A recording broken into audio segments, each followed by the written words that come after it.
ಸಂಸ್ಕೃತಿ ಸ್ಥಿರವಾಗಿ ಉಳಿದು ಬರಬೇಕಾದ್ರೆ ಈ ಒಂದು ದೇವಸ್ಥಾನಗಳ ಒಂದು ಪರಂಪರೆ ಅದಕ್ಕೆ ವಿಶೇಷವಾದಂಥ ಕೊಡುಗೆಯನ್ನು ನೀಡಿರುವಂತಹದ್ದು. ಇವತ್ತಿಲ್ಲಿ ಹೊನ್ನಾದೇವಿಯ ದೇವಸ್ಥಾನಕ್ಕೆ ಗೋಪುರ ಆಗಿದೆ, ಕಲಶ ಸ್ಥಾಪನೆ ಆಗಿದೆ, ಕುಂಭಾಭಿಷೇಕ ಆಗಿದೆ, ಇದೆಲ್ಲವೂ ಕೂಡ ನಡೆದಿದೆ. ಹೊನ್ನಾದೇವಿಗೆ ಸಣ್ಣ ಗುಡಿ ಇದ್ದದ್ದು ಭವ್ಯವಾದ ಶಿಲಾಮಂಟಪ ಕಳೆದ ಕೆಲವು ವರ್ಷಗಳ ಹಿಂದೆ ನಿರ್ಮಾಣ ಆಗಿ ಅದರ ಉದ್ಘಾಟನೆ ಆಗಿ ಈಗ ಮತ್ತೆ ಗೋಪುರದ ಉದ್ಘಾಟನೆ, ಇವತ್ತು ಕುಂಭಾಭಿಷೇಕ ಎಲ್ಲ ನೆರವೇರಿದೆ. ಹೊನ್ನಾದೇವಿಯ ಬಗ್ಗೆ ಇಲ್ಲಿ ವಿಸ್ತಾರವಾಗಿ ಹೇಳಿದ್ದಾರೆ. ಹೊನ್ನಾದೇವಿ ಮೂಲತಃ ಶಿವಗಂಗೆಯಿಂದ ಬಂದಂಥ ತಾಯಿ ಅಂತ ನಮ್ಮ ಮಾತನ್ನು ಕೂಡ ಹೇಳಿದ್ರು.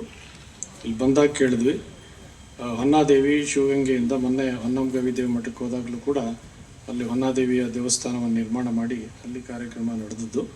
ಕಳೆದ ವಾರ ಪೂಜ್ಯ ಸಿದ್ಧಗಂಗಾ ಶ್ರೀಗಳು ಕೂಡ ಬಂದಿದ್ದರು.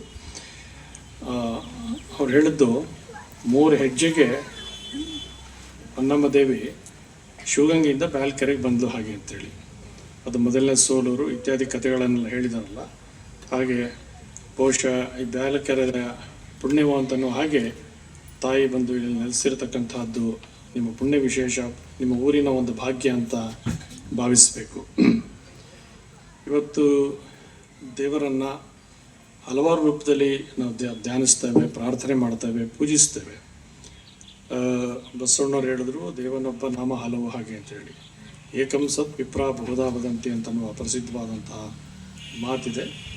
ದೇವರು ಒಬ್ಬನೇ ಇದ್ದಾನೆ, ದೇವರು ಎರಡಲಿಕ್ಕೆ ಸಾಧ್ಯ ಇಲ್ಲ. ದೇವರು ಎರಡಾದರೆ ಅದು ದೇವರೇ ಅಲ್ಲ, ಅದು ದೇವರು ಒಬ್ಬನೇ ಇರ್ತಾನೆ. ಸತ್ಯ ಅನ್ನೋದು ಒಂದೇ ಇರುತ್ತೆ. ಅದನ್ನು ವಿಭಿನ್ನವಾದ ರೀತಿಯಲ್ಲಿ ಜನ ಅದನ್ನು ಗ್ರಹಿಸ್ತಾರೆ, ನೋಡ್ತಾರೆ. ಹಾಗೆ ಭಗವಂತ ಒಬ್ಬನೇ ಇರ್ತಾನೆ, ಹಲವಾರು ಹೆಸರುಗಳಲ್ಲಿ ಕರೀತಕ್ಕಂತಹ ವಾಡಿಕೆ ಇದೆ. ಭಗವಂತ ನನ್ನ ಎಷ್ಟು ರೀತಿಯಲ್ಲಿ ಜನ ಪೂಜಿಸ್ತಾರೆ ಅಂತಂದರೆ, ಜಗತ್ತಿನಲ್ಲಿ ಎಷ್ಟು ಮನಸ್ಸಿದೆಯೋ ಅಷ್ಟು ಹೆಸರುಗಳಿಂದಲೂ ಕೂಡ ಜನ ಪೂಜಿಸ್ತಾರೆ. ಅವ್ರು ಪೂಜಿಸ್ತಕ್ಕಂತಹದ್ದು ನಿಜ, ದೇವರು ಒಂದೇ ಇರತಕ್ಕಂತಹದ್ದು ನಿಜವಾದಂತಹದ್ದೇ. ಅವರವರ ಭಾವಕ್ಕೆ ಅವರವರ ತೆರನಾಗಿ ಇರುತ್ತೇನೋ ಅಂತೇಳಿ ಒಬ್ಬ ತತ್ವಪದಕಾರ ಹೇಳ್ತಾರೆ. ಅಂದರೆ ಭಗವಂತ ಹೇಗಿರ್ತಾನೆ ಅಂತಂದರೆ ಅವರು ಹೇಗೆ ಭಾವಿಸ್ತಾರೆ ಆಗಿದೆ. ಯದ್ಭಾವಂ ತದ್ಭವತಿ ಅಂತ. ಭಗವಂತ ಹೇಗಿರ್ತಾನೆ ಅಂತಂದರೆ ಮನುಷ್ಯ ಹೇಗೆ ಭಾವಿಸ್ತಾನೆ ಭಗವಂತ ಹಾಗೆ ರೂಪ ಕೊಡ್ತಾನೆ ಅಂತೇಳಿ. ಭಗವಂತನಿಗೆ ರೂಪ ಆಕಾರ ಯಾವುದೂ ಇರ್ಲಿಕ್ಕೆ ಸಾಗೋದಿಲ್ಲ. ಬಸವಣ್ಣವ್ರು ಹೇಳ್ತಾರೆ, ಜಗದಾಗಲ್ಲ, ಮುಗಿಲಾಗಲ್ಲ. ಅದೆಲ್ಲ ನೀವು ಕೇಳಿದಿರಿ.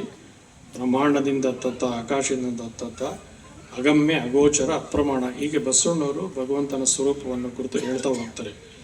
ಯಾವುದನ್ನು ನೋಡ್ಲಿಕ್ಕೆ ಸಾಧ್ಯ ಇಲ್ವೋ, ಯಾವುದನ್ನು ಗ್ರಹಿಸ್ಲಿಕ್ಕೆ ಸಾಧ್ಯ ಇಲ್ವೋ ಅದು ಯಾವುದು ಅಂತಂದರೆ ಭಗವಂತ ಹಾಗೆ ಅಂತೇಳಿ. ಆ ಭಗವಂತ ಅವರು ಇಷ್ಟಲಿಂಗ ರೂಪದಲ್ಲಿ ಬಂದ ಅಂತ ಹೇಳ್ತಾರೆ. ದೇವರು ಬೇರೆ ಬೇರೆ ರೂಪದಲ್ಲಿ, ಇಷ್ಟಲಿಂಗದಲ್ಲೂ ಇರ್ಬೋದು, ಸ್ಥಾವರ ಲಿಂಗದಲ್ಲಿ ಇರ್ಬೋದು, ದೇವಿ ರೂಪದಲ್ಲಿ ಇರ್ಬೋದು, ಶಿವನ ರೂಪದಲ್ಲಿ ಇರ್ಬೋದು. ಯಾವುದಾದ್ರೂ ಒಂದು ರೂಪದಲ್ಲಿ ಮನುಷ್ಯನ ಮನಸ್ಸಿಗೆ ಯಾವುದು ಸಾಂತ್ವನವನ್ನು ಕೊಡ್ಲಿಕ್ಕೆ ಸಾಧ್ಯವೋ, ಯಾವುದು ಮನುಷ್ಯನ ಮನಸ್ಸಿಗೆ ಶಾಂತಿಯನ್ನು ಕೊಡ್ಲಿಕ್ಕೆ ಸಾಧ್ಯವೋ, ಯಾವುದು ಮನುಷ್ಯನ ಮನಸ್ಸಿಗೆ ಒಂದು ನಿರ್ಮಲವಾದ ಮನಸ್ಸನ್ನು ಕೊಡ್ಲಿಕ್ಕೆ ಸಾಧ್ಯವೋ ಅದು ಭಗವಂತನ ಸ್ವರೂಪವೇ ಆಗಿರುತ್ತೆ. ಒಂದು ದೇವಸ್ಥಾನಕ್ಕೆ ಹೋದಾಗ ಮನುಷ್ಯನ ಭಾವನೆಗಳು ಸಹಜವಾಗಿ ತನ್ನಷ್ಟಕ್ಕೆ ತಾನೇ ಬದಲಾವಣೆಗೊಳ್ತಾ ಹೋಗುತ್ತೆ, ವಿಕಾಸಗೊಳ್ತಾ ಹೋಗುತ್ತೆ. ಸಾಮಾನ್ಯವಾಗಿ ಯಾವುದೇ ನಿಜವಾದಂತಹ ದೇವರ ಭಕ್ತ ದೇವಸ್ಥಾನಕ್ಕೆ ಹೋದಾಗ ತನ್ನ ವೈರಿಗಳಿಗೆ ಕೆಡ್ತಾಗಬೇಕು ಅಂತ ಭಾವಿಸೋದಿಲ್ಲ. ಅವನು ಹೋಗೋ ತನಕನೂ ಹೇಳ್ಕೊಂಡೇ ಹೋಗಿರ್ತಾನೆ, ಅವ್ರು ಕೆಡ್ತಾಗಬೇಕು ಅಂತ ಪ್ರಾರ್ಥನೆ ಮಾಡಬೇಕು ಅಂತ. ದೇವಸ್ಥಾನದ ಮೆಟ್ಲತ್ತದ ಕೂಡಲೇ ಇಲ್ಲ ಹಾಗೆ ಮಾಡೋದು ಸೂಕ್ತವಾದದಲ್ಲ, ನಮಗೆ ಒಳ್ಳೇದು ಮಾಡು ಅಂತ ಕೇಳಬೇಕು ಹೊರತು ಇನ್ನೊಬ್ಬರಿಗೆ ಮಾಡು ಅಂತ ಹೇಳೋದು ನಮ್ಮ ಧರ್ಮ ಅಲ್ಲ ಅಂತ ಅನ್ನೋದು ಭಾರತೀಯ ಮನಸ್ಸುಗಳ. ಹಾಗೆ ಒಂದು ದೇವಸ್ಥಾನಕ್ಕೆ ಹೋದಾಗ ಒಂದು ಪವಿತ್ರವಾದ ಭಾವನೆ ಮನುಷ್ಯನಲ್ಲಿ ಸಹಜವಾಗಿ ಮೂಡುವಂತಹದ್ದು.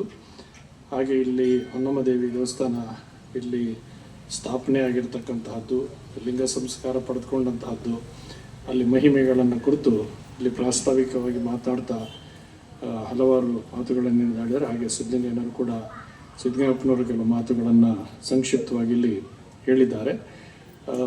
ಮಾತೃ ಸ್ವರೂಪಿಣಿ ತಾಯಿ ಅಂತೇಳಿ ದೇವರು ನಮ್ಮ ದೇಶ ತಾಯಿಗೆ ಮೊದಲ ಸ್ಥಾನವನ್ನು ಕೊಟ್ಟದ್ದು. ಮಾತೃದೇವೋಭವ, ಪಿತೃದೇವೋ, ಆನಂತರ ಗುರುಗಳು, ಆಚಾರ್ಯರು ಎಲ್ಲರೂ ಅತಿಥಿ ಎಲ್ಲ ಬರ್ತಕ್ಕಂತಹದ್ದು.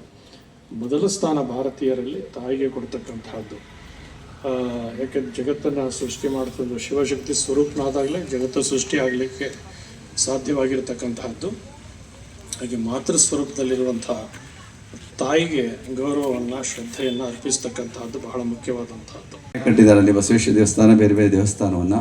ಅಲ್ಲೂ ಕೂಡ ಹೇಳ್ತಾ ಇದ್ರು ಪರಮ ಪೂಜ್ಯರು ಆ ಅವಕಾಶವನ್ನು ಕೊಟ್ಟಿದ್ದಕ್ಕೆ ನಾವೆಲ್ಲ ಇವತ್ತು ವಿದ್ಯಾವಂತರಾಗಿದೆ ಎನ್ನುವಂಥ ಮಾತನ್ನು ಅವರು ಸ್ಮರಣೆ ಮಾಡಿಕೊಳ್ತಾ ಇದ್ರು. ಅವರ ಮಗ ಇವತ್ತು ಸೂರತ್ಕಲ್ನಲ್ಲಿ ಒಬ್ಬ ಪ್ರೊಫೆಸರ್ ಆಗಿ ಕೂಡ ಕೆಲಸವನ್ನು ಮಾಡ್ತಾ ಇರೋದನ್ನು ಜ್ಞಾಪಿಸ್ಕೊಳ್ಳುವಂಥದ್ದಾಗ್ತಾ ಇತ್ತು. ಆ ರೀತಿಯಲ್ಲಿ ಪರಮ ಪೂಜ್ಯರು ಈ ಭಾಗದಲ್ಲಿ ಗ್ರಾಮಾಂತರ ಮಕ್ಕಳಿಗೆ ಬಹಳ ದೊಡ್ಡ ಶಿಕ್ಷಣ ಮತ್ತು ಸಂಸ್ಕಾರವನ್ನು ಕೊಡುವಂತಹ ಕೆಲಸವನ್ನು ಪರಮ ಪೂಜ್ಯರು ನಿರಂತರವಾಗಿ ಮಾಡಿಕೊಂಡು ಬಂದಿದ್ದಾರೆ. ಆ ಪರಂಪರೆ ಇವತ್ತು ಕೂಡ ಉಳಿಸ್ಕೊಂಡು ನೀವೆಲ್ಲ ಭಾವನೆಯನ್ನು, ಭಕ್ತಿ ಶ್ರದ್ಧೆಯನ್ನು ಯಾವತ್ತೂ ಕೂಡ ಅದೇ ರೀತಿಯಲ್ಲಿ ಉಳಿಸ್ಕೊಂಡು ಹೋಗುವಂಥ ಕೆಲಸವನ್ನು ನೀವು ಮಾಡ್ಕೊಂಡು ಬರ್ತಾ ಇದ್ದಾರೆ. ಹೆಚ್ಚಿನದಾಗಿ ವಿಶೇಷವಾಗಿ ನಮ್ಮ ಬ್ಯಾಲಕೆರೆಯಲ್ಲಿ ಇವತ್ತು ಹೆಚ್ಚಿನದಾಗಿ ಉದ್ಯೋಗ ಇದ್ದಾರೆ ಅಥವಾ ಶಿಕ್ಷಣ ಪಡ್ಕೊಂಡಿದ್ದಾರೆ ಅಂದರೆ ಅದು ಶಿವಕುಮಾರ್ ಮಹಾಸ್ವಾಮಿ ಬಹು ದೊಡ್ಡ ಕೊಡುಗೆಯನ್ನು ಕೊಟ್ಟಿರುವಂಥವ್ರಿಗೆ. ಇಲ್ಲಿ ನಾಗಶೆಟ್ಟಿ ಇರ್ಬೋದು, ಗುಡೇಪಾಳ್ಯ ಇರ್ಬೋದು, ಬೇರೆ ಬೇರೆ ಗ್ರಾಮಗಳಿರ್ಬೋದು ಅಕ್ಕಪಕ್ಕದಲ್ಲಿ, ಅವರೆಲ್ಲರಿಗೂ ಕೂಡ ಬಹಳ ದೊಡ್ಡ ಒಂದು ಅವಕಾಶಗಳನ್ನು ಪರಮ ಪೂಜ್ಯ ಶಿವಕುಮಾರ್ ಮಹಾಶಿವರು ಕೊಟ್ಟಂತಹ ಅವರು. ವಿಶೇಷವಾಗಿ ನಮ್ಮ ಪರಮಶಿವನವ್ರು ಜ್ಞಾಪಿಸ್ಕೊಂಡ್ರೆ ಎಲ್ಲರೂ ಕೂಡ ನಮ್ಮ ಶಿವಣ್ಣವರು ಅವರೆಲ್ಲರೂ ಇದ್ದರು ಅಂತೇಳಿ. ಇವತ್ತು ನಮ್ಮ ಬಿ ಕೆ ಲಿಂಗಯ್ಯನವರು ಬಹಳ ದೊಡ್ಡ ಸೇವೆ ಮಾಡಿದ್ರು ನಿಮ್ಮೂರಿನವರು. ನಮ್ಮ ಪರಮ ಪೂಜ್ಯರಿಗೆ ಹೆಗಲೆಣಿಯಾಗಿದ್ದುಕೊಂಡು ಅಲ್ಲಿ ಸಂಸ್ಕೃತ ಕಾಲೇಜಿನ ಪ್ರೊಫೆಸರ್ ಆಗಿದ್ದು CMR ಅಂತ ಇದ್ದರು, CM ರುದ್ರಾದ್ರ ಶರ್ಮಾ ಅಂತೇಳಿ. ಅವರು ಬಿ ಕೆ ಲಿಂಗಯ್ಯನವರು. ಇವರಿಬ್ಬರು ಏನಪ್ಪ ಅಂದರೆ ಶ್ರಮದಾನ, ಯಾವುದೇ ಕೆಲಸ ಇರಲಿ, ವ್ಯವಸಾಯದ ಕೆಲಸ ಮತ್ತೊಂದು ಕೆಲಸ ಅಂದರೆ ಬಿ ಕೆ ಲಿಂಗಯ್ಯನವರು ಇವರಿಬ್ಬರು ಯಾವಾಗಲೂ ನಿರಂತರವಾಗಿ ಕೆಲಸವನ್ನು ಮಾಡ್ಕೊಂಡು ಬರ್ತಾಯಿದ್ರು. ಇವತ್ತಿಗೂ ಕೂಡ ಅವರು ಪರಮ ಪೂಜ್ಯರನ್ನ ಬಹಳ ಸ್ಮರಣೆ ಮಾಡ್ಕೊಳ್ತಾ ಇರ್ತಾರೆ. ಅವರು ಬಿ ಕೆ ಲಿಂಗಯ್ಯ ಓಡಾಡೋಕ್ಕಾಗ್ತಾ ಇಲ್ಲ ಅಂತ ಕಾಣಿಸ್ತದೆ ಅವ್ರಿಗೆ. ಅವರು ಬರ್ತಿದ್ರು, ಬರೋಕ್ಕೆ ಸಾಧ್ಯ ಆಗಿರಲಿಲ್ಲ. ಅವರು ಕೂಡ ಇವತ್ತಿಗೂ ಕೂಡ ಅವರು ಪರಮ ಪೂಜ್ಯರನ್ನ ಯಾವತ್ತೂ ಸ್ಮರಣೆ ಅವರೆಲ್ಲರೂ ಕೂಡ ಅದೇ ಭಾವನೆ, ಅದೇ ಭಕ್ತಿ ಶ್ರದ್ಧೆಯನ್ನು ಇವತ್ತು ಕೂಡ ಇಟ್ಕೊಂಡು ಕೆಲಸವನ್ನು ನಿರ್ವಹಿಸ್ಕೊಂಡು ಬರ್ತಾ ಇರುವಂತಹವರು. ಆ ಪರಂಪರೆ ನಿಮ್ಮ ಊರಿನಲ್ಲಿದೆ. ಅನೇಕರು ಇವತ್ತು ಶ್ರೀಮಠದ ಆಶ್ರಯವನ್ನು ಪಡ್ಕೊಂಡು ಇವತ್ತು ಕೂಡ ತಮ್ಮ ಕುಟುಂಬಗಳನ್ನು, ತಮ್ಮ ಮನೆಯ ದೀಪಗಳನ್ನು ಬೆಳೆಸ್ಕೊಳ್ಳುವಂಥ ಕೆಲಸವನ್ನು ಇಲ್ಲಿ ನಿರಂತರವಾಗಿ ಮಾಡ್ತಾ ಇದ್ದಾರೆ ಎನ್ನುವಂತಹ ಮಾತನ್ನು ಈ ಸಂದರ್ಭದಲ್ಲಿ ಹೇಳ್ತಾ, ಇವತ್ತು ಈ ದೇವಸ್ಥಾನ ಕಟ್ಟೋದಕ್ಕೆ ಈಗಾಗಲೇ ಕೆಲವು ವರ್ಷಗಳ ಹಿಂದೆ ದೇವಸ್ಥಾನವನ್ನು ಕಟ್ಟಿದ್ರಿ, ಬಹಳ ಶಿಲಾ ಮಂಟಪವನ್ನೇ ನಿರ್ಮಾಣ ಮಾಡಿದ್ರಿ. ಅದಕ್ಕೆಲ್ಲ ಸಹಕಾರ, ನಿಮ್ದೆಲ್ಲ ಪ್ರತಿಯೊಬ್ಬರ ಸಹಕಾರ ಬೇಕಾಗಿರುವಂಥದ್ದು. ಅದರಲ್ಲಿ ಕೂಡ ವಿಶೇಷವಾಗಿ ನಮ್ಮ ಉಮೇಶ್ ಅಣ್ಣ ಚಂದ್ರು ಅವರು ಬಹಳ ಕೆಲಸವನ್ನು ಮಾಡಿಕೊಟ್ರು ನಿಮಗೆ. ಅದಕ್ಕೆ ಮುಂಚಿತವಾಗಿ ಊರಿನಲ್ಲಿ ಒಳಗೊಂದು ದೇವಸ್ಥಾನ ಇದೆ. ಅಲ್ಲಿ ಆ ದೇವಸ್ಥಾನದ ಹೆಸರೇನು? ಈಶ್ವರ ದೇವಸ್ಥಾನ. ಅದನ್ನು ಒಂದು ನವೀಕರಣ ಮಾಡಿದ್ರು. ನವೀಕರಣ ಮಾಡಿದ್ರೆ ಅಷ್ಟೇ ಮಾಡಲಿಲ್ಲ, ಒಂದು ಸಮುದಾಯ ಮಾಡಿಬಿಟ್ರು, ಸಮುದಾಯ ಭವನವನ್ನು ಮಾಡಿದ್ರು. ಚಿಕ್ಕದಾಗಿ ಸಮುದಾಯ ಭವನ ಮಾಡಿದ್ರು. ಅದಕ್ಕೆ ಕೇಳಿದ್ರೆ ಯಾಕೆ ಅಂತಂದರೆ, ನಮ್ಮ ಊರಿನವ್ರಿಗೆ ಏನಾದರೂ ಉಪಯೋಗ ಆಗಲಿ, ಬುದ್ಧಿ ಯಾರಾದರೂ ನಾಮಕರಣ ಮಾಡಲಿ, ಮತ್ತೊಂದು ಮಾಡಿದ್ರೆ ಅದು ಅನುಕೂಲ ಆಗುತ್ತೆ ಅನ್ನುವ ಭಾವನೆ, ಮಾತುಗಳನ್ನು ಅವ್ರು ಹೇಳಿ ಅದನ್ನು ಅವಾಗಲೇ ಬಹಳ ವರ್ಷ ಆಗಿರಬೇಕು, 20 ವರ್ಷ ಆಗಿರಬೇಕು, ಚಿಕ್ಕ 20 ವರ್ಷದ ಮೇಲೆ ಆಗಿರಬೇಕು. ಅದು ನಿರ್ಮಾಣ ಮಾಡಿ ಊರವ್ರಿಗೆ ಅನುಕೂಲ ಆಗಲಿ ಎನ್ನುವ ಭಾವನೆಯೊಂದಿಗೆ ಅವರ ಕೆಲಸವನ್ನು ಮಾಡಿದ್ರು. ಆನಂತರ ಈ ಊರಿನ ಕೆಲಸಗಳಲ್ಲಿ ಅವರು ಬೆಂಗಳೂರಿನಲ್ಲಿದ್ದರೂ ಕೂಡ ಊರನ್ನ ಯಾವತ್ತೂ ಮರೆತಿಲ್ಲ. ಅವರು ಬಹುತೇಕ ಈ ಊರಿನವ್ರೆಲ್ಲರೂ ಅಷ್ಟೇ, ಅವರು ಹೊರಗಡೆ ಹೋದರೂ ಕೂಡ ಈ ಊರನ್ನ ಯಾರೂ ಮರೆತಿಲ್ಲ. ನಮ್ಮೂರು ಇದು ಅಂತ ಭಾವನೆಯನ್ನು, ಅಭಿಮಾನವನ್ನು, ಭಕ್ತಿಯನ್ನು ಇಟ್ಕೊಂಡು ಕೆಲಸವನ್ನು ಮಾಡ್ಕೊಂಡು ಬರ್ತಾ ಇದ್ದಾರೆ. ಈ ದೇವಸ್ಥಾನ ಕಟ್ಟುವಂಥ ಸಂದರ್ಭದಲ್ಲಿ, ವಿಶೇಷವಾಗಿ ಗೋಪುರ ಕಟ್ಟಿಸುವಂಥ ಸಂದರ್ಭದಲ್ಲಿ ಕೂಡ ಅವರ ಕುಟುಂಬದವರು, ಇವತ್ತು ಚಂದ್ರು ಡಾಕ್ಟ್ರು ಬಂದಿಲ್ಲ, ಅವರಿಗೆ ಬಿಡುವೇ ಇಲ್ಲ ಬಿಡಿ, ಅವ್ರಿಗೆ ಒಂದು ದಿವಸನೂ ಬಿಡುವಿರೋದಿಲ್ಲ ಅವ್ರಿಗೆ. ನಾನು ಕೇಳಿದೆ, ಸರ್ ನಿಮ್ಮ ಊರಿಗೆ ಬರ್ತಿರಲಿಲ್ಲ, ನಾಳೆ ಅಂತ ಸಿಗ್ತೀನಿ ಅಂತ ಹೇಳಿದೆ. ಇಲ್ಲ, ಮುಂಚಿತವಾಗಿ ಫಿಕ್ಸ್ ಆಗ್ಬಿಟ್ಟಿದೆ, ಮಂಗಳೂರಿಗೆ ಹೋಗ್ಬೇಕು ಅಂದರು. ಪರವಾಗಿಲ್ಲ ಬಿಡಿ, ಉಮೇಶ್ ಇದ್ದರೆ ಸಾಕು, ನೀವು ಅಲ್ಲೇ ಇರಿ ನೀವು ಅಂತ ಹೇಳ್ತಾ ಇದ್ದೆ ಅವರಿಗೆ. ಅವರು ಕೂಡ ಬಹಳ ಭಕ್ತಿ, ಅವರಿಗೆ ಬಿಡುವೇ ಇರೋದಿಲ್ಲ. ಅವರಿಗೆ ಆಕ್ಟಿವಿಟೀಸ್ ಅಂತ ನೀವೆಲ್ಲ ಕೇಳಿರುವಂತಹ ಅವರು ಉಮೇಶಣ್ಣ ಇಲ್ಲೇ ಇದ್ದಾರೆ. ಅವರೆಲ್ಲರೂ ಕೂಡ ಇಬ್ಬರು ಕೂಡ ಅನ್ಯೋನ್ಯತೆಯಿಂದ ಇದ್ದು ಲವಕುಶದಂತೆ ಇದ್ದಾರೆ ಅಂತ ಹೇಳ್ಬೇಕಾಗಿತ್ತು. ನೀವು ಅಣ್ಣ ತಮ್ಮದಿರಂಗೆ ಇದ್ರಿ ಅಂತ ಹೇಳ್ಬೇಕು ಈಗ ನಾನು, ಯಾಕೆಂದರೆ ಅಣ್ಣ ತಮ್ಮದಿರಲ್ಲೇ ಇರೋಕ್ಕೆ ಸಾಧ್ಯ ಆಗ್ತಾ ಇಲ್ಲ. ಇವತ್ತು ಇದ್ದರೆ ಆ ರೀತಿ ಇರಬೇಕು ಅನ್ನುವಂಥ ಭಾವನೆಯನ್ನು ಸಂದರ್ಭದಲ್ಲಿ ಹೇಳ್ತಾ, ಅವರ ಕೊಡುಗೆ ಇವತ್ತು ಸ್ಮರಿಸ್ಕೊಳ್ಬೇಕಾಗಿರುವಂಥದ್ದು. 1 ಕೋಟಿಗೂ ಹೆಚ್ಚಿನದಾಗಿ ಈ ಒಂದು ಊರಿನ ಅಭಿವೃದ್ಧಿಗೆ ಅವ್ರು ದೇವಸ್ಥಾನ ಕೊಟ್ಟವ್ರೆ ಅಂತ ಹೇಳೋದಕ್ಕಿಂತ ಕೂಡ ನಿಮ್ಮೂರಿನ ಅಭಿವೃದ್ಧಿಗೆ ಅವ್ರು ಕೊಡುವಂಥ ಕೆಲಸವನ್ನು ಮಾಡಿದ್ರು. ನಮ್ಮ ಈ ಶಾಲೆ ಉಳ್ಕೊಳ್ಬೇಕು ಅಂತಂದರೆ ಮಕ್ಕಳ ಸಂಖ್ಯೆ ತುಂಬ ಕಡಿಮೆ ಆಗ್ತಾ ಇದೆ. ಇವತ್ತು ಕನ್ನಡ ಶಾಲೆಗಳನ್ನು ಉಳಿಸೋದೇ ತುಂಬ ಕಠಿಣ ಆಗಿದೆ, ಸವಾಲಾಗಿದೆ ನಮಗೆ. ಇವತ್ತು ಎಂಥ ಸವಾಲನ್ನು ಇವತ್ತು ಈ ಸವಾಲು ಎದುರಿಸೋಕ್ಕೆ ತುಂಬ ಕಠಿಣ ಆಗ್ತಾ ಇರುವಂಥದ್ದು. ಏಕೆಂದರೆ ಜನರ ಮನೋಭಾವನೆ ಕೂಡ ಆಂಗ್ಲದ ಕಡೆಗೆ, ಆಂಗ್ಲ ಭಾಷೆಯ ಕಡೆಗೆ ಒಲವು ಜಾಸ್ತಿ ಆಗ್ತಾ ಇದೆ. ಸರ್ಕಾರವು ಅದಕ್ಕೆ ಹೆಚ್ಚು ಪ್ರೋತ್ಸಾಹವನ್ನು ಕೊಡ್ತಾ ಇದೆ. ಇವತ್ತು ಸರ್ಕಾರಿ ಶಾಲೆಗಳಲ್ಲಿ ನೀವು ಹೆಚ್ಚು ಅವರು 2-3 ಶಾಲೆ ಇದ್ದರೂ ಕೂಡ ನಡ್ಕೊಂಡು ಹೋಗುತ್ತೆ. ಆದರೆ ಖಾಸಗಿ ಶಾಲೆಗಳಿಗೆಲ್ಲ ನೀವು ಇಷ್ಟೇ ಮಕ್ಕಳು ಇರಲೇಬೇಕು, 25 ಮಕ್ಕಳು ಇರಬೇಕು, 30 ಮಕ್ಕಳು ಇರಬೇಕು ಅಂತ ತುಂಬ ಅದಕ್ಕೆ ಕಂಡೀಷನ್ ಆಗ್ತಾ ಇದ್ದಾರೆ ನಿಮಗೆ. ಆ ಕಂಡೀಷನ್ ನೋಡಿದ್ರೆ ನಮಗೀಗ 15 ಮಕ್ಕಳಿದ್ರೂ ಕೂಡ ನಡೆಸೋಕ್ಕಾಗ್ತಾ ಇಲ್ಲ, 20 ಮಕ್ಕಳಿದ್ರೂ ನಡೆಸೋಕ್ಕಾಗ್ತಾ ಇಲ್ಲ. ಶಿಕ್ಷಕರು ಅವರಿಗೆ ಹೆಚ್ಚುವರಿ ನಿಮಗೆ ಮಕ್ಕಳಿಲ್ಲ, ಹೋಗಿ ಬೇರೆ ಕಡೆ ಎನ್ನುವಂಥ ಕೆಲಸವನ್ನು ಮಾಡ್ತಾ ಇದ್ದಾರೆ. ಅಂಥ ಪರಿಸ್ಥಿತಿ ಶಾಲೆಯನ್ನು ಉಳಿಸ್ಬೇಕು ಅಂತೇಳಿ ನಿಮ್ಮ ಊರವರೆಲ್ಲ ಬಹಳ ಪ್ರಯತ್ನವನ್ನು ಮಾಡಿದ್ರು. ಇಲ್ಲಿ ಒಂದು ಹಾಸ್ಟೆಲ್ ತೆರೀಬೇಕು, ಅಲ್ಲಿ ತೆರೆದು ಬೇರೆ ಕಡೆ ದೂರದಿಂದ ಮಕ್ಕಳು, ಈ ಊರವ್ರು ಯಾರು ಬರ್ತಾ ಇಲ್ಲ ಬಿಡಿ ಅಲ್ಲಿಗೆ, ಹಾಸ್ಟೆಲಿಗೆ ಎಲ್ಲ ಎಲ್ಲಿ ಬರ್ತಾವ್ರೆ, ಎಲ್ಲ ಗುಲ್ಬರ್ಗ, ರಾಯಚೂರು ಆ ಕಡೆಯಿಂದ ಕರ್ಕೊಂಡು ಬಂದು ಆ ಹಾಸ್ಟೆಲಿಗೆ ಸೇರಿಸಿ ಆ ಸುರಭಿ ಎನ್ನುವಂಥ ಸಂಸ್ಥೆಯವರು ಕೂಡ ಅದು ನಡೆಸ್ಕೊಂಡು ಬರ್ತಾ ಇದ್ದಾರೆ. ಅದು ನಡೆಯಬೇಕಾದರೆ ಇವತ್ತಲ್ಲಿ ಹಾಸ್ಟೆಲ್ ಕಟ್ಟಬೇಕು ಅನ್ನುವಂಥ ಉದ್ದೇಶ ಕಟ್ಟಲಿಕ್ಕೆ ಸಂಸದರ ಕ್ಷೇತ್ರಾಭಿವೃದ್ಧಿ ಅನುದಾನವನ್ನು ಕೊಡಬೇಕು ಅಂತ. ಸೊ ನಾನು ಸ್ವಾಮೀಜಿಯವ್ರ ಹತ್ರ ಮಾತಾಡುವಾಗಲೂ ಕೂಡ ಇದನ್ನು ಕೇಳಿಸ್ಕೊತಾ ಇದ್ದೆ. ಸೊ ಅದರಿಂದ ಯಾವಾಗಲೂ ಅಷ್ಟೇ ಇಂಥ ಸಂದರ್ಭದಲ್ಲಿ ಇದೊಂದು ಪುಣ್ಯದ ಕೆಲಸ. ಏಕೆಂದರೆ ಈ ಭಾಗದಲ್ಲಿ ಹಲವಾರು ಜನ ಭಕ್ತರು ಬಂದು ಅವ್ರಿಗೆ ಹಲವಾರು ಕಾರ್ಯಕ್ರಮಗಳಿಗೆ, ದೇವತಾ ಕಾರ್ಯಕ್ರಮಗಳಿಗೆ ಬಂದಂಥ ಸಂದರ್ಭದಲ್ಲಿ ಅವರಿಗೆ ವಿಶ್ರಾಂತಿ ಧಾಮ ಬೇಕಾಗುತ್ತೆ. ಅದರಿಂದ ಇದು ಬಹಳ ಸಮಂಜಸವಾದದ್ದು. ಸೊ ನಾವು ನಮ್ಮ ಅನುದಾನದಲ್ಲಿ ಎಷ್ಟು ಸಾಧ್ಯ ಅದನ್ನು ನಾನು ಕೊಡ್ತೇನೆ ಎನ್ನುವ ಆಶ್ವಾಸನೆಯಲ್ಲಿ ನನ್ನ ನಂಬಿಕೆ ಎಲ್ಲ ಕೊಡ್ತೀವಿ. ಸೊ ಅದು ಯಾಕೆಂದರೆ ಯಾವಾಗಲೂ ಹೇಳ್ತೀವಿ, ತುಂಬ ಸಂತೋಷವಾಗಿದ್ದಾಗ ಯಾವಾಗಲೂ ಆಶ್ವಾಸನೆ ಕೊಡಬಾರ್ದಂತೆ. ಅದೇ ರೀತಿ ತುಂಬ ಕೋಪ ಇದ್ದಾಗ ಯಾವುದೇ ನಿರ್ಧಾರ ತಗೋಬಾರ್ದಂತೆ. ಅದೇ ಒಂದು ಬಹಳ ಮನಸ್ಸಿಗೆ ನೋವಾದಂಥ ಸಂದರ್ಭದಲ್ಲಿ ಸಲಹೆ ಹೇಳಬಾರ್ದಂತೆ. ಸೊ ಅದರಿಂದ ಡೆಫಿನೆಟ್ಟಾಗಿ ಈ ಅನುದಾನವನ್ನು ಕೊಡ್ತೇವೆ, ಅದ್ರ ಬಗ್ಗೆ ಚಿಂತನೆ ಇಲ್ಲ. ಅದ್ರ ಜೊತೆಗೆ ಇನ್ನು ಬೇರೆ ಬೇರೆ ಕಡೆಯಿಂದ ಯಾವ ರೀತಿ ಸಂಪನ್ಮೂಲಗಳನ್ನು ಇದನ್ನು ರೂಢಿಸಬೇಕು ಅದನ್ನು ಕೂಡ ನಾವು ಮಾಡ್ತೇವೆ. ಯಾಕೆಂದರೆ ಈ ದೇವರ ಕೆಲಸ ಪ್ರತಿಯೊಬ್ಬರ ಕೆಲಸ ಅಂತಲೇ ಹೇಳಬೇಕಾಗುತ್ತೆ. ಯಾಕೆಂದರೆ ಇವತ್ತು ದೇವರು ಮತ್ತು ನಂಬಿಕೆ, ಪ್ರಾರ್ಥನೆ ಇವೆಲ್ಲ ಒಂದು ಕಣ್ಣಿಗೆ ಕಾಣದ ಅದ್ಭುತವಾದಂಥ ಶಕ್ತಿಗಳು. ಮಾತನಾಡಿದಂಥ ಇಬ್ಬರು ಕೂಡ ಈ ಕ್ಷೇತ್ರದ ಮಹಿಮೆಯನ್ನು ತಿಳಿಸಿದ್ದಾರೆ. ಜೊತೆಗೆ ಇಲ್ಲಿ ನಡೆದು ಬಂದ ದಾರಿ, ಹೊನ್ನಾದೇವಿಯ ಒಂದು ಚರಿತ್ರೆ ಕೂಡ ತಿಳಿಸಿದ್ದಾರೆ. ನಾವೆಲ್ಲ ಕೂಡ, ನಾನಂತೂ ಈ ಒಂದು ಗ್ರಾಮಕ್ಕೆ ಅತಿ ಮುಖ್ಯವಾಗಿ, ಅದರಲ್ಲೂ ಶಿವಣ್ಣವರು ನನ್ನ ಮನೆಗೆ ಬಂದು ಕರೆದಾಗ ನನಗೆ ಭಾಳ ನೋವಾಯಿತು. ಈ ವಯಸ್ಸಿನಲ್ಲಿ ನೀವು ಬಂದು ಕರೆಯೋದು ಬೇಕಾಗಿರಲಿಲ್ಲ, ಯುವಕರನ್ನ ಕಳಿಸಿದರೆ ಸಾಕಾಗಿತ್ತು ಅಂತ ಹೇಳಿದೆ. ಆದರೆ ಅವರೇ ಬಂದು ನನ್ನನ್ನು ಕರೆದಂಥ ಸಂದರ್ಭದಲ್ಲಿ ಸಂತೋಷದಿಂದ ಬಂದಿದ್ದೇನೆ. ಆದರೆ ಒಂದೇ ಒಂದು ಮಾತು, ನನ್ನ ಮನೆಯಲ್ಲಿ ನನ್ನ ಸಾಕು ಮಗನ ಒಂದು ಮುಹೂರ್ತ, ಮದುವೆ, ನಮ್ಮ ಮನೆಯಲ್ಲೇ ಮದುವೆ, ಅಂಥದ್ರಲ್ಲಿ ಮುಹೂರ್ತ ಮುಗಿಸ್ಕೊಂಡು ಬರಬೇಕಾಗಿ ಬಂತು. ದಾರಿ ಉಗಿದು ಇಲ್ಲಿಗೆ ಬಂದಿದ್ದೇನೆ ಅಂತಕ್ಕಂಥದ್ದನ್ನು ಪರಮ ಪೂಜ್ಯರಿಗೆ ಹೇಳ್ತಾ ಕ್ಷಮೆ ಯಾಚಿಸಿ 10 ಬರ್ತಿದ್ದೆ. ಅದರಲ್ಲೂ ಸಿದ್ಧಗಂಗೆ ಹಿರಿಯ ಶ್ರೀಗಳು ಮತ್ತು ಈ ಶ್ರೀಗಳು 10 ಗಂಟೆ ಅಂದರೆ 10 ಗಂಟೆಗೆ ಹಾಜರಿರ್ತಾರೆ. ಇದು ನಾನು ಕಂಡಿರ್ತಕ್ಕಂಥದ್ದು. ನಾನು ಕೂಡ ಅನೇಕ ಸಭೆಗಳಲ್ಲಿ ಭಾಗಿಯಾಗಿದ್ದೇನೆ. ಈ ಬಾರಿ 2 ಸಭೆ ತಪ್ಪಿಸ್ಕೊಂಡಿದ್ದೆ, 3ನೇ ತಪ್ಪಿಸ್ಕೋಬಾರ್ದು ಅಂತ ಬಂದಿದ್ದೇನೆ. ಕ್ಷಮೆ ಇರಲಿ ಗುರುಗಳೇ. ಬಂಧುಗಳೇ, ಈ ಕ್ಷೇತ್ರ ನಾನಂತೂ ಹಿಂದೆ ಕೂಡ ಉದ್ಘಾಟನೆಗೂ ಬಂದಿದ್ದೆ. ಈ ಕಡೆ ಹೋಗೋವಾಗೆಲ್ಲ ಬರ್ತಾನೆ ಇರ್ತೀನಿ ಮತ್ತು ಅನೇಕ ಸಾರಿ ಕಾರ್ಯಕ್ರಮಗಳು ಕೂಡ ಭಾಗಿಯಾಗಿದ್ದೇನೆ. ನೀವೆಲ್ಲರ ಒಂದು ಪ್ರೀತಿ ಪಾತ್ರದಂಥ ಈ ದೇವತೆ ಒಂದು ಗ್ರಾಮದಲ್ಲಿ ಒಂದು ದೇವಸ್ಥಾನ ಇರಬೇಕು. ಏಕೆಂದರೆ ನಾವು ಯಾವುದೇ ಕೆಲಸ ಮಾಡಬೇಕಾದ್ರೂ ಒಂದು ದೇವಿಯ ಆಶೀರ್ವಾದ, ದೇವತೆಯ, ಗ್ರಾಮ ದೇವತೆಯ ಒಂದು ವರ ಪಡೆದೇ ನಾವು ಮಾಡ್ತಕ್ಕಂಥದ್ದು. ಆ ದೃಷ್ಟಿಯಲ್ಲಿ ಇದರ ಇತಿಹಾಸನೇ ದೊಡ್ಡದಿದೆ. ಇಂಥ ಸಂದರ್ಭದಲ್ಲಿ ಅದರಲ್ಲೂ ಸುತ್ತೂರು ಶ್ರೀಗಳು, ಇವತ್ತು ನಾನು ಹೇಳ್ತಾ ಇರ್ತೇನೆ, ಆ ಭಾಗದಲ್ಲಿ ಇಡೀ ಕರ್ನಾಟಕ ಅಲ್ಲ, ಭಾರತ ಅಲ್ಲ, ಹೊರ ರಾಷ್ಟ್ರದಲ್ಲೂ ವಿದ್ಯಾಸಂಸ್ಥೆಗಳನ್ನು ಕಟ್ಟಿ ವಿದ್ಯಾರ್ಜನೆ ಮಾಡ್ತಕ್ಕಂಥ ಪರಮ ಪೂಜ್ಯ ಶ್ರೀಗಳು ಇವತ್ತಿಲ್ಲಿ ಬಂದಿರತಕ್ಕಂಥದ್ದು. ಅದೇ ರೀತಿ ಅವರ ಪಾದಾರ್ಪಣೆಯಿಂದ ಈ ಜಾಗ ಇಲ್ಲೂ ಹೆಚ್ಚಿನ ಅಭಿವೃದ್ಧಿ ಹೊಂದಿರ್ತಕ್ಕಂಥದ್ದು.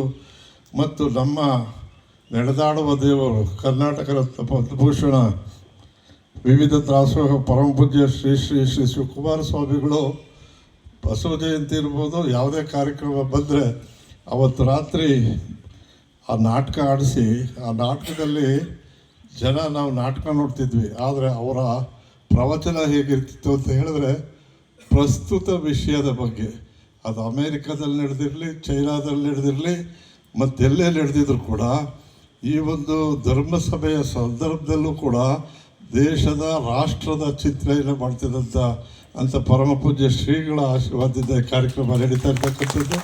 ಇದೆಲ್ಲಕ್ಕಿಂತ ಹೆಚ್ಚಾಗಿ ಇವತ್ತೊಂದು ಕೊರತೆ, ಅವರ ಪ್ರತಿಭೆ ಏನಾಗಿದೆ, ನಿಂತಿದೆ. ಆ ಕೆಲಸ ಮಾಡಬೇಕಾಗಿತ್ತು. ನಾನು ಇಲ್ಲಿ ಬಾಲಕೃಷ್ಣ ಅವರು ಬಂದಿಲ್ಲ, ಆದರೆ ಅಶೋಕ್ರವರು ಹೇಳ್ತೇನೆ, ನಾನು ಕೂಡ ಮುಖ್ಯಮಂತ್ರಿಗಳ ಜೊತೆ ಮಾತನಾಡ್ತೇನೆ. ಖಂಡಿತ ಆ ಕೆಲಸಕ್ಕೆ ಚಾಲನೆ ಕೊಡಬೇಕು. ಶಿವಕುಮಾರ್ ಬದಿಯವರಿಗೆ, ನನ್ನ ವೀರಶೈವ ಮಹಾಸಭಾದ ಒಬ್ಬ ಸಂಘಟನೆಕಾರ ಶಿವಕುಮಾರ್ ಕೂಡ ಬಂದಿದ್ದಾರೆ. ನಾವೆಲ್ಲ ಸೇರಿ ಆ ಕಾರ್ಯ ಪರಿಪೂರ್ಣ ಮಾಡಲೇಬೇಕು ಅಂತಕ್ಕಂಥ ಒತ್ತಡವನ್ನು ಹಾಕ್ತೇವೆ. ಅದರಲ್ಲಿ ನಾನು ಕೈ ಜೋಡಿಸ್ತೇನೆ ಅಂತಕ್ಕಂಥದ್ದೆಲ್ಲ ಹೇಳಿ, ನಾವು ಯಾವತ್ತೂ ಮಾತಾಡೋದಲ್ಲ. ರಾಜಕಾರಣಿಗಳಿಗೆ ಬೈಕ್ ಸಿಕ್ಕಿದ್ರು ಬಿಡಲ್ಲ, ಚೇರ್ ಸಿಕ್ಕಿದ್ರು ಬಿಡಲ್ಲ. ಹೇಳಿದ ಮಾತಿಗೆ ಬದ್ಧತೆಯೂ ಇರೋಲ್ಲ. ಅದು ಒಳ್ಳೆಯದಲ್ಲ. ನೇರದ ಮೇಲೆ ಮಾಡಬೇಕು. ಆ ದೃಷ್ಟಿಯಲ್ಲಿ ನಾವು ಅವ್ರ ಪ್ರತಿಭೆ ಮಾಡಿ ಅವ್ರಿಗೇನು ನಾವು ತೋರಿಸ್ಬೇಕಾದ್ದಲ್ಲ. ನಮ್ಮ ಆತ್ಮಶಾಂತಿಗಾದರೂ ನಾವು ಅದ್ರಲ್ಲಿ ಮಾಡಲೇಬೇಕು, ಅದ್ರಲ್ಲಿ ಪೂರ್ಣಗೊಳಿಸಲೇಬೇಕು. ಆ ಕೆಲಸ ಮಾಡೋಣ ಅಂತ ಹೇಳಿ ಇಲ್ಲಿ ಹೆಚ್ಚಿಗೆ ನಾನು ಮಾತನಾಡದೆ ಬಂದಿರೋ ಅತಿಥಿಗಳಿಗೆ ಭೋಜನದ ವ್ಯವಸ್ಥೆ ಮಾಡಬೇಕು. ಅದು ತಪ್ಪಾಗಬಾರ್ದು. ಅದರಿಂದ ಇಬ್ಬರು ಗುರುಗಳು, 3 ಜನ ಗುರುಗಳಲ್ಲಿ ಕ್ಷಮೆ ಯಾಚಿಸಿ ತಮಗೆಲ್ಲ ಶುಭಕಾಮನೆಗಳನ್ನು ಹೇಳಿ ಶುಭಾಶಯವನ್ನು ಹೇಳಿ ನಿರ್ಗಮಿಸ್ತೇನೆ. ನಮಸ್ಕಾರ. ಈ ದೇವಾಲಯದ ಸುತ್ತ ನಾನು ಹಿಂದೆ ಶಾಸಕನಾಗಿದ್ದಾಗ ನನಗೆಲ್ಲ ಹಿರಿಯರು ಕೇಳುವಂಥ ಸಂದರ್ಭದಲ್ಲಿ ಕಾಂಕ್ರೀಟೀಕರಣ ಮಾಡಿರೋದಾಗಿರ್ಬೋದು, ಐಮಾಸ್ ಲೈಟನ್ನು ಅಳವಡಿಸ್ಕೊಡ್ಸಿರ್ತಕ್ಕಂಥದ್ದಾಗಿರ್ಬೋದು, ಈ ದೇವಾಲಯಕ್ಕೆ ಏನು ಅವಶ್ಯಕತೆ ಇದೆ ಟ್ರಸ್ಟ್ನವರು ಇದಕ್ಕೆ ಶ್ರಮವನ್ನು ಹಾಕ್ತಾ ಇರ್ತಕ್ಕಂಥ ಎಲ್ಲ ಮಹನೀಯರ ಆದೇಶದನುಸಾರ ಶಕ್ತಿ ಮೀರಿ ಕೆಲಸವನ್ನು ಮಾಡುವಂಥ ಆ ಭಾಗ್ಯ ತಾಯಿ ನಮಗೂ ಕೂಡ ದಯಪಾಲಿಸಿದ್ರು ಅನ್ನೋದನ್ನ ನಾನು ಇಲ್ಲಿ ಸ್ಮರಿಸಲಿಕ್ಕೆ ಇಚ್ಛೆಪಡ್ತೇನೆ. ಇವತ್ತು ನಮ್ಮ ನಾಯಕರಾದಂಥ HM ರೇವಣ್ಣ ಸಾಹೇಬರು ಹೇಳಿದ್ರು, ಶಿವಕುಮಾರ್ ಮಹಾಸ್ವಾಮಿಗಳ ಹುಟ್ಟೂರು ಮಾಗಡಿ ತಾಲೂಕು. ಆ ಹುಟ್ಟೂರಿನ ಗ್ರಾಮದಲ್ಲಿ ಅವರ ಗ್ರಾಮ ಒಂದು ಪ್ರತಿಷ್ಠಿತ ಗ್ರಾಮ ಆಗಬೇಕು, ಒಂದು ಸಾಂಸ್ಕೃತಿಕ ಗ್ರಾಮ ಆಗಬೇಕು, ಅವರ ಇತಿಹಾಸ ಪರಂಪರೆಯನ್ನು ಸಾರುವಂಥ ಗ್ರಾಮ ಆಗಬೇಕು ಅಂತೇಳಿ ಈ ಹಿಂದೆ ನಾನು ಲಿಂಗೇಶಣ್ಣವರೆಲ್ಲ ಶಾಸಕರಾಗಿದ್ದಾಗ ಸನ್ಮಾನ್ಯ HD ಕುಮಾರಸ್ವಾಮಿ ಅವರು ಮುಖ್ಯಮಂತ್ರಿಗಳಾಗಿದ್ದಾಗ 2 ಗ್ರಾಮ ಪ್ರತಿಷ್ಠಿತ ನಮ್ಮ ಜಿಲ್ಲೆಯಲ್ಲಿ, ನಮ್ಮ ಮಾಗಡಿ ವಿಧಾನಸಭಾ ಕ್ಷೇತ್ರದಲ್ಲಿ, ಒಂದು ವೀರಾಪುರ, ಒಂದು ಬಾನಂದೂರು, 2 ಗ್ರಾಮಗಳನ್ನು ಅವರು ಆಯ್ಕೆ ಮಾಡಿ ಅವತ್ತಿಗೇನೆ ಬಜೆಟಲ್ಲಿ 25 ಕೋಟಿ ತಲಾ ಒಂದು ಗ್ರಾಮಗಳಿಗೆ ಶ್ರೀಗಳ ಒಂದು ಹೆಸರು ಅಜರಾಮರವಾಗಿ ಉಳಿಬೇಕು ಅಂತೇಳಿ ಅವತ್ತು ಹಣವನ್ನು ಕೊಟ್ಟು ಒಂದು ಇತಿಹಾಸವನ್ನು ಸೃಷ್ಟಿ ಮಾಡಿ, ನಂತರ ಆ 25 ಕೋಟಿ ಹಣದಲ್ಲಿ ನಾವೇನಲ್ಲಿ 2 ಗ್ರಾಮದಲ್ಲಿ ಪ್ರಾರಂಭ, ವಿಶೇಷವಾಗಿ ಶಿವಕುಮಾರ್ ಮಹಾಸ್ವಾಮಿಗಳ ಒಂದು ಪ್ರತಿಮೆಯನ್ನು, ಭಾಳ ದೊಡ್ಡದ ಪ್ರತಿಮೆಯನ್ನು ನಿರ್ಮಾಣ ಮಾಡಬೇಕು ಅಂತೇಳಿ ಅವತ್ತು ನನ್ನ ಸ್ನೇಹಿತ ರುದ್ರೇಶ್ರವರು ಭಾಳ ಶ್ರಮವನ್ನು ಹಾಕಿ ನಾವೆಲ್ಲರೂ ಸೇರಿ ಅವತ್ತೇನು ಒಂದು ಪ್ರಾರಂಭ ಮಾಡಿದ್ವಿ. ನಂತರ ಪೂಜ್ಯ ಯಡಿಯೂರಪ್ಪಾಜಿಯವರು ಕೂಡ ಭಾಳಷ್ಟು ಹಣವನ್ನು ಅದಕ್ಕೆ ನಿಗದಿಯನ್ನು ಮಾಡಿ ನಿಯೋಜನೆ ಮಾಡ್ತೀನಿ ಅಂತ ಹೇಳಿ ಅದಕ್ಕೆ ಪ್ರಾರಂಭ ಮಾಡಿ ಇವತ್ತು ಭಾಳ ಮಂದಗತಿನಲ್ಲಿ ನಡೀತಾ ಇದೆ. ಇವತ್ತಿನ ಸರ್ಕಾರ ಜವಾಬ್ದಾರಿ ದೇವಸ್ಥಾನಕ್ಕೆ ಬೇಕಾಗಿರ್ತಕ್ಕಂಥ ಎಲ್ಲ ವಿಚಾರಗಳಲ್ಲಿ ಶಾಸಕರಾದಂಥ ಬಾಲಕೃಷ್ಣರವರು ಕೂಡ ಆ ಒಂದು ಏನು ಟ್ರಸ್ಟಿನ ಧರ್ಮದರ್ಶಿಗಳು ಹೇಳಿರ್ತಕ್ಕಂಥ ಎಲ್ಲ ವಿಚಾರದಲ್ಲೂ ಕೂಡ ಕೊಟ್ಟಿರ್ತಕ್ಕಂಥ ಜವಾಬ್ದಾರಿಯ ಹೆಗಲನ್ನು ಕೊಟ್ಟಿದ್ದಾರೆ ಅಂತಕ್ಕಂಥದ್ದು. ಬರ್ತಕ್ಕಂಥ ದಿನಗಳಲ್ಲಿ ಶಿವಕುಮಾರ ಸ್ವಾಮೀಜಿಯವ್ರದ್ದು ವೀರಾಪುರದಲ್ಲಿ ಆಗಬೇಕಾಗಿರ್ತಕ್ಕಂಥ ಕೆಲಸ ಏನು ಮಾಜಿ ಸಚಿವರಾದಂಥ ರೇವಣ್ಣವರು, ಮಂಜೂರವರು ಮತ್ತು ಇಲ್ಲಿರ್ತಕ್ಕಂಥ ನಮ್ಮೆಲ್ಲರ, ಇಲ್ಲಿ ಕುಳಿತಿರ್ತಕ್ಕಂಥ ತಮ್ಮೆಲ್ಲರ ಜೊತೆ ನನ್ನನ್ನು ಕೂಡ ಒಳಗೊಂಡಂತೆ ನಡೆದಾಡುವ ದೇವರ ಒಂದು ಪ್ರತಿಮೆ, ವಿಶ್ವದಲ್ಲಿ ಅತ್ಯಂತ ಎತ್ತರವಾದ ಒಂದು ಪ್ರತಿಮೆಯನ್ನು ಮಾಡಬೇಕು ಅಂತಕ್ಕಂಥ ಒಂದು ಕಾರ್ಯಕ್ಕೆ ಬಾಲಕೃಷ್ಣ ಅವರು ಕೂಡ, ಸರ್ಕಾರ ಕೂಡ ಕಂಕಣಬದ್ಧವಾಗಿದೆ ಅಂತಕ್ಕಂಥ ಮಾತನ್ನು ತಮ್ಮೆಲ್ಲರಿಗೆ ಹೇಳ್ತಾ, ಬರ್ತಕ್ಕಂಥ ದಿನಗಳಲ್ಲಿ ಏನೇ ವಿಚಾರ ಆದರೂ ಕೂಡ ಈ ಗ್ರಾಮದ ವನ್ನಾದೇವಿಯ ದೇವಸ್ಥಾನದ ವಿಚಾರಗಳಿದ್ದು ನಾವೆಲ್ಲರೂ ಕೂಡ ಧರ್ಮದರ್ಶಿಗಳ ಜೊತೆಗೆ, ಟ್ರಸ್ಟಿನ ಜೊತೆಗೆ ಇರ್ತೇವೆ. ಕೊಟ್ಟಂಥ ಜವಾಬ್ದಾರಿಯನ್ನು ಚಾಚು ತಪ್ಪದೆ ಮಾಡ್ತೇವೆ ಅನ್ನೋಂಥ ಮಾತನ್ನು ಹೇಳ್ತಾ ತಮ್ಮೆಲ್ಲರಿಗೂ ಒಂದ್ಸಿ ನನ್ನ ಮಾತು ಮುಗಿಸ್ತೀನಿ. ಗೊತ್ತಿಲ್ಲ, ಈ ಊರು ಒಂಥರ ಮಿನಿ ಭಾರತ ಇದ್ದಂಗೆ, ಎಲ್ಲ ಜಾತಿ ಎಲ್ಲ ಧರ್ಮದವರಿದ್ದಾರೆ. ಅಷ್ಟಿದ್ದಾಗಿಯೂ ಸಹ ಬಾಳ್ವೆ, ಶಾಂತಿ, ಸುವ್ಯವಸ್ಥೆ ಭಾಳ ಕೂಡಿ ದೇವಸ್ಥಾನ ನಿರ್ಮಾಣ ಮಾಡಿರೋದು, ದಿನನಿತ್ಯ ನಡವಳಿಕೆಯಲ್ಲಿ, ಸಂಸ್ಕಾರದಲ್ಲಿ ಇತರರಿಗೆ ಮಾದರಿ ಆಗಿರ್ತಕ್ಕಂಥ ಒಂದು ಕರುಣೆ ಆ ದೇವಿಯಿಂದ ಬಂದಿದೆ ಅಂತ ನಾನು ಭಾವಿಸ್ತೇನೆ. ಈ ಊರಿನ ಯುವಕರು ಬೆಂಗಳೂರು ಹತ್ರ ತಮ್ಮ ಬದುಕು ಕಟ್ಟಿಕೊಳ್ಳೋಸ್ಕರವಾಗಿ, ವಿದ್ಯಾಭ್ಯಾಸಕ್ಕೋಸ್ಕರವಾಗಿ ಬೆಂಗಳೂರಿಗೆ ಹೋದಂಥವ್ರು ಅನೇಕ ಜನ ಉದ್ಯಮಿಗಳಾಗಿದ್ದಾರೆ, ವ್ಯಾಪಾರಸ್ಥರಿದ್ದಾರೆ, ಸ್ಥಿತಿವಂತರಿದ್ದಾರೆ. ಇಷ್ಟೆಲ್ಲ ಇದ್ರೂ ಸಹ ಮೂಲ ನೆಲೆಯನ್ನು ಮರ್ತಿಲ್ಲ, ತಾಯಿ ಬೇರನ್ನು ಮರ್ತಿಲ್ಲ. ಅಲ್ಲಿರ್ತಕ್ಕಂಥವ್ರೆಲ್ಲ ಸಹ ಇಲ್ಲಿ ಬಂದು ಒಟ್ಟುಗೂಡಿ, ಗ್ರಾಮಸ್ಥರ ಯುವಕರು, ಹಿರಿಯರು ಎಲ್ಲರೂ ಸಹ ಒಡಗೂಡಿ ಇಂಥ ಅದ್ಭುತವಾದಂಥ ಕಾರ್ಯಕ್ರಮವನ್ನು ಮಾಡಿದ್ದೀರಾ. ದೇವಾಲಯಗಳ ನಿರ್ಮಾಣ ಆಯಿತು, ರಾಜಗೋಪುರ ಆಯಿತು, ಎಲ್ಲಕ್ಕಿಂತ ಮಿಗಿಲು ಸಹ ಇವತ್ತು ಅನೇಕ ಅಭಿವೃದ್ಧಿ ಕಾರ್ಯಕ್ರಮಗಳು, ಸಮುದಾಯ ಭವನ ಇರ್ಬೋದು, ಅನೇಕ ಅಭಿವೃದ್ಧಿ ಕಾರ್ಯಕ್ರಮಗಳಿಗೂ ಸಹ ಯಾತ್ರಿ ನಿವಾಸ ಮೊದಲಾದ ಅಭಿವೃದ್ಧಿ ಕಾರ್ಯಗಳಿಗೂ ಸಹ ಇವತ್ತು ಶಂಕುಸ್ಥಾಪನೆ ನೆರವೇರಿಸ್ತಕ್ಕಂಥದ್ದಾಗಿದೆ. ಪರಮ ಪೂಜ್ಯರ ಆಶೀರ್ವಾದದಿಂದ ಅದೆಲ್ಲವೂ ಸಹ ಬೇಗ ಲೋಕಾರ್ಪಣೆ ಆಗಲಿ ಅಂತ ಇಲ್ಲಿದ್ದ ವೇದಿಕೆಯಲ್ಲಿರ್ತಕ್ಕಂಥ ಎಲ್ಲರನ್ನೂ ಸಹ ತಮ್ಮ ಪರವಾಗಿ ನಾನು ಕೇಳ್ಕೊಳ್ತೇನೆ. ಗ್ರಾಮಕ್ಕೆ ಬಂದಂಥ ಸಂದರ್ಭದಲ್ಲಿ ನಾನು ಗಮನಿಸಿದೆ, ದೇವಸ್ಥಾನ ಯಾವ ರೀತಿ ಅದೇ ರೀತಿ ಎಷ್ಟು ಆಸಕ್ತಿ ಇದೆ ಹಿರಿಯರಿಗೆ ವಿದ್ಯಾಭ್ಯಾಸಕ್ಕೋಸ್ಕರ ಎಷ್ಟು ಮಹತ್ವ ಕೊಟ್ಟಿದ್ದಾರೆ ಅಂತಂದರೆ, ಇವತ್ತು ಭಾಳ ಸುಂದರವಾಗಿ ನಿಮ್ಮ ಶಾಲೆಯೂ ಸಹ ಸುಂದರಗೊಳಿಸಿದ್ದೀರಾ. ಒಂದು ಹೈಟೆಕ್ ಶಾಲೆ ರೀತಿಯಲ್ಲಿ ಕಾಂಪೌಂಡ್ ನಿರ್ಮಾಣ ಮಾಡಿದ್ರೆ ಅದು ನಿಮ್ಮೂರಿಗೆ ಒಂದು ಕೀರ್ತಿ ತರ್ತಕ್ಕಂಥದ್ದು. ಆ ಒಂದು ಈ ಊರಿಗೆ ಇರ್ತಕ್ಕಂಥ ವಿದ್ಯೆಗೆ ಕೊಟ್ಟಿರ್ತಕ್ಕಂಥ ಆ ವಿದ್ಯೆಯಿಂದಲೇ ನಿಮ್ಮ ಯುವಕರು ಇವತ್ತು ಶಕ್ತಿಯಾಗಿ ಹೊರಹೊಮ್ಮಿದ್ದಾರೆ ಅಂತ ನಾನು ಭಾವಿಸ್ತೇನೆ. ಬಂಧುಗಳೇ, ಇವತ್ತ ಅನೇಕ ಶತಮಾನಗಳಿಂದಲೂ ಸಹ ನಾವೆಲ್ಲರೂ ಸಹ ಅನೇಕ ಸಂಸ್ಕಾರ, ಅನೇಕ ಭಾಷೆ, ಅನೇಕ ವೈವಿಧ್ಯತೆ ಇದ್ದರೂ ಸಹ ಇವತ್ತ ಈ ದೇಶದಲ್ಲಿ ಆಗ್ತಕ್ಕಂಥ ಘಟನೆಗಳು ನಾವು ಗಮನಿಸ್ತಾ ಇದ್ದೇವೆ ಕಳೆದ ಕೆಲವಾರು ದಿನಗಳಿಂದ. ಆ ಕಾರಣಕ್ಕೋಸ್ಕರ ನಿಮಗೆ ಗೊತ್ತಿದೆ, ಬಾಹ್ಯ ಶಕ್ತಿಗಳು ಇವತ್ತು ನಮ್ಮ ದೇಶವನ್ನು ಛಿದ್ರ ಮಾಡೋಕ್ಕೆ ಆಂತರಿಕ ಇರ್ಬೋದು, ಬಾಹ್ಯ ಇರಬೇಕು, ಇವತ್ತ ಭಾಳ ಪ್ರಯತ್ನ ಮಾಡ್ತಿದ್ದೇವೆ. ಅದರಲ್ಲೂ ಸಹ ವಿಶೇಷವಾಗಿ ವೈರಿ ರಾಷ್ಟ್ರ ಪಾಕಿಸ್ತಾನ ಈ ದೇಶಕ್ಕೆ ಅಸ್ಥಿರಗೊಳಿಸ್ತಕ್ಕಂಥ ಒಂದು ಪ್ರಯತ್ನ ಮಾಡ್ತಾ ಇದೆ. ಆ ಕಾರಣಕ್ಕೋಸ್ಕರ ಯಾವ ರೀತಿ ಬಸವಣ್ಣ 12ನೇ ಶತಮಾನದಲ್ಲಿ ಸಮಸಮಾಜವನ್ನು ಕಟ್ಟಬೇಕು ಅಂತ ಅನುಭವ ಮಂಟಪವನ್ನು ಕಟ್ಟುವುದರ ಮೂಲಕ ನಮಗೆಲ್ಲರೂ ಸಹ ಮಾರ್ಗದರ್ಶನಾಗಿ ಜಾತಿ ರಹಿತ ಸಮಾಜವನ್ನು ಮಾಡ್ತಕ್ಕಂಥ ಕೆಲಸ ಬಸವಣ್ಣ ಮಾಡಿರು. 15ನೇ ಶತಮಾನದಲ್ಲಿ ಕನಕದಾಸರು ಜಾತಿ ರಹಿತ ಸಮಾಜ ಮಾಡಬೇಕು ಅಂತ ಒತ್ತು ಕೊಡ್ತಕ್ಕಂಥ ಕೆಲಸ ಮಾಡಿರು. 20ನೇ ಶತಮಾನದಲ್ಲಿ ಡಾಕ್ಟರ್ ಬಿ ಆರ್ ಅಂಬೇಡ್ಕರ್ ಅವರು ಸಂವಿಧಾನದ ಮೂಲಕ ನಮಗೆ ಸಮಾನತೆಯನ್ನು ದಯಪಾಲಿಸಿದ್ರು. ಇದೆಲ್ಲ ಉಳಿಸ್ಬೇಕು ಅಂತಂದರೆ ನಮ್ಮಲ್ಲಿರ್ತಕ್ಕಂಥ ಭಿನ್ನತೆ, ಜಾತಿ, ಧರ್ಮ ಎಲ್ಲದನ್ನು ಬಿಟ್ಟು ಐಕ್ಯವಾಗಿ ನಾವು ಹೋರಾಡಿದ್ರೆ ಮಾತ್ರ ಈ ದೇಶ ಭವಿಷ್ಯ ಉಳಿಯುತ್ತೆ. ಇಲ್ಲಾದರೆ ಈಗಾಗಲೇ ಹೊರದೇಶಗಳು ಕಾಯ್ಕೊಂಡಿದ್ದಾವೆ. ನಮ್ಮ ಜಾತಿ ಮತ್ತೊಂದು ಮೂಲಕ ನಮ್ಮನ್ನು ಒಡೆದು ಆಳ್ತಕ್ಕಂಥ ಕೆಲಸ ಮಾಡ್ತೇವೆ. ಇರ್ತಕ್ಕಂಥದ್ದು ಒಂದೇ ರಾಷ್ಟ್ರ ನಮಗಿರ್ತಕ್ಕಂಥ ನೀವು ಮರಿಬಾರ್ದು.